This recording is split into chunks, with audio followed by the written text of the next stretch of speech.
જય ભીમ, નમો બુદ્ધાય. હું રાજુ સોલંકી. આજથી 2 વર્ષ પહેલાં જે ગણેશ ગોંડલ અને સંજુ સોલંકીનો જે ઝઘડો હતો, એ ઝઘડામાં મેં 12 કલાક મથામણ કરી અને એફઆઈઆર દાખલ કરાવી. ત્યારે એક પણ સમાજનો આગેવાન મારી સાથે નહોતો. એફઆઈઆર લઈ ગયા પછી સંપૂર્ણ રીતે સામૂહિક આત્મહત્યાનું મેં અલ્ટિમેટમ આપેલ કે ગણેશ ગોંડલની ધરપકડ ના થાય તો અમે આખો પરિવાર આત્મહત્યા કરશું.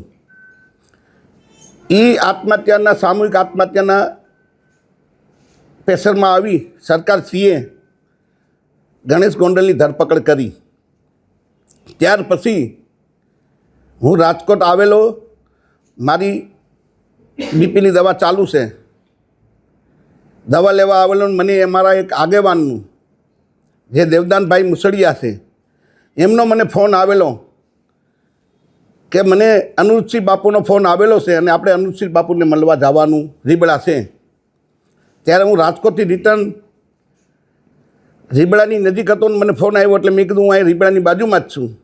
ત્યારે યોગેશ ભાષા, પિન્ટુ બગડા અને દેવદાન મુસળિયા મને અનુરૂપસિંહ બાપુ પાસે લઈ ગયા.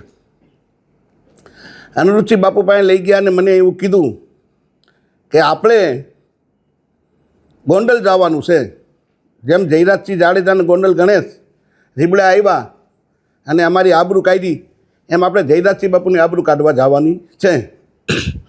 તો મને થોડોક રોષ હતો કે મારા દીકરાનું અપહરણ કર્યું, મારા દીકરાને માર્યો. એના અનુસંધાનું એને વાતમાં આવી ગયું.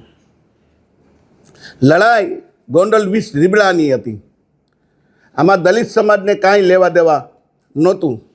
પણ દલિત સમાજને ક્યાંક ને ક્યાંક દલિત સમાજના 2-3 રાજકોટ જિલ્લાના આગેવાન, 2-3 જુનાગઢ જિલ્લાના આગેવાન આખા સમાજને ગેરમાર્ગે દોર્યો. મારો સમાજ નિર્દોષ છે. મારા સમાજનામાં ક્યાંય દોષ નથી. સમાજે મને મદદ કરી છે, એ બદલ સમાજનો હું આભારી છું. પણ સમાજના 2-4 આગેવાન જુનાગઢ જિલ્લાના ને 2-4 આગેવાન રાજકોટ જિલ્લાના જે સમાજને ગેરમાર્ગે દોર્યો છે, અને આખું મને સૂચના દેવામાં આવી કે આપણે ગોંડલ જવું છે. અમે ગોંડલ આવ્યા. ગોંડલ આવી અને અમે જયરાજસિંહ બાપુની આબરૂ કાઢી અને જેમ અનુરૂપસિંહ બાપુએ કીધું પ્રમાણે મેં બોલ્યા એવું વર્તન કર્યું. એ વર્તન કર્યા પછી વિષય પૂરો થઈ ગયો કે હવે આપણે ભાઈ જે કરવું તે કરી લીધું. એની ધરપકડ થઈ ગઈ છે, જેલમાં આવી ગયા ગણેશભાઈ. આપણે જ્યાં આપણે એન્ટ્રી પાડીએ એવા દલિત સમાજની તંગડી આપણી ઊંચી રહી ગઈ. હવે આપણે વિષય પૂરો કરવાનો. પછી મને સૂચના આપવામાં આવી કે હવે આપણે ગીતાબાને રાજીનામું માંગવાનું છે. સમાજના આગેવાન દેવદાન મુસળિયા, આ ભાઈ યોગેશ ભાષા, એ મને સૂચના, અને દિનેશ પાત્ર અને રાજુ સખિયા, આ મને સૂચના આપતા ગયા કે હવે આપણે ગાંધીનગર જવાનું છે. 2 લાખ બાઇકની મેં ચેલેન્જ કરી અને સમાજે મને સહકાર્ય આપ્યો. સમાજ તૈયાર હતી જવા માટે. પણ ક્યાંક ને ક્યાંક ગેરમાર્ગે અનુરૂપસિંહ બાપુને સમાજના જે આગેવાન છે, અમારા જુનાગઢ જિલ્લાના અને જે રાજકોટ જિલ્લાના 2-3 આગેવાન છે, એને ગેરમાર્ગે આખા સમાજને દોર્યો. અને ગીતાબાનું રાજીનામું માંગવાનું, અને ગીતાબા રાજીનામું આપ્યા પછી અનુરૂપસિંહ જાડેજાના દીકરાને ચૂંટણી લડાવવાની, આવી રીતના ગેરમાર્ગે સમાજને દોર્યો અને મને પણ દોર્યો.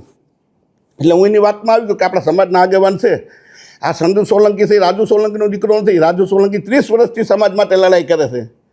અને ગમે ત્યારે ધોયડો જાય, આધી રાતે જવાનું થાય તો રાજુ સોલંકી જાતો. એટલે મેં કીધું આ દીકરો રાજુ સોલંકીનો નથી, આ સમાજનો. સમાજ જે નિર્ણય કરે એ.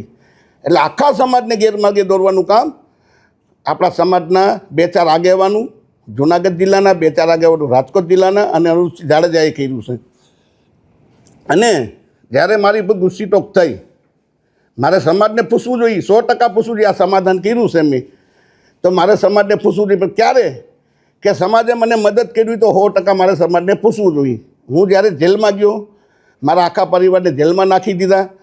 જેલમાં નાખ્યા પછી સમાજના સૌથી પહેલાં ધોરાજી તાલુકાના યોગેશ ભાષાએ હાથ ઊંચા કરી કે મારે રાજુ સોલંકીને કાંઈ લેવા દેવા નહીં.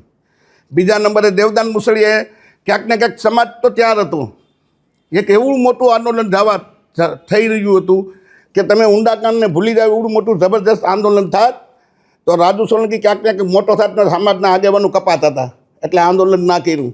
સમાજના લોકોને રોકવામાં આવ્યા કે આપણે આંદોલન નથી કરવું, આપણે કાંઈ નથી કરવું. રાજુ એના પાપે અંદર જેલમાં ગયો છે. મને મદદ ના કરી. મારી ઘરવાળી જાતિને આગેવાનોને પૂછતી કે લા ભાઈ મારા ઘરવાળાને મારા દીકરાને તમે આખું ગુજરાત જાણે છે કે રાજુ સોલંકી ઉપર ને રાજુ સોલંકીના પરિવાર પર ખોટી ગુસ્સી ટોક થઈ છે. આખો સમાજ જાણે છે. પણ ક્યાંક ને ક્યાંક સમાજના આગેવાનું વહીવટી તંત્રએ સેટિંગ કરીને અમને જેલમાં નાખવામાં આવ્યા. અને જેલમાં ગયા પછી સમાજના આગેવાનું જ અમારા જૂનાગઢ ડીવાયએસપીનું સન્માન કરવા હું કામે ગયા હતા ભાઈ તમે? કેમ કે આ જે જૂનાગઢના ડીવાયએસપી સાહેબ છે તમારા સંબંધી થાય છે? રાજુ સોલંકીને જેલમાં નાખ્યો એ બદલ સમાજના આગેવાનું જે આ કહેવાતા આગેવાનોને હું નામ દઉં છું એ સન્માન કરો કે સાહેબ તમે બહુ સારું કર્યું, રાજુ સોલંકીને તમે જેલમાં નાખ્યું. તમે મને મદદ કરી હોત, મારા ઘરવાળાઓને 5 રૂપિયાની મદદ કરી હોત, 5 કિલો બાજરો નાખી હોત તો મારે 100% સમાજના આગેવાનોને પૂછવું પડે કે તમે મને મદદ કરી છે, હું જેલમાં ગયો તો મને જેલમાંથી બહાર કાઢ્યો છે. અમે મારા પૈસા આવ્યા પણ લડાઈ રીબડા 20 ગોંડલની હતી અને સમાજને આખાને ગેરમાર્ગે દોર્યો છે. આ સમાજના આગેવાનું અને અનુસિંહ બાપુનું કરેલું છે આ બધું. એમાં જયરાજસિંહ જાડેજા અને ગણેશ જાડેજા નિર્દોષ છે અને ખોટા આખા સમાજને ગેરમાર્ગે દોર્યા છે. કાંઈ બોલાઈ ગયું. જય ભીમ, નમો બુદ્ધાય. સમાજ મને માફ કરજો.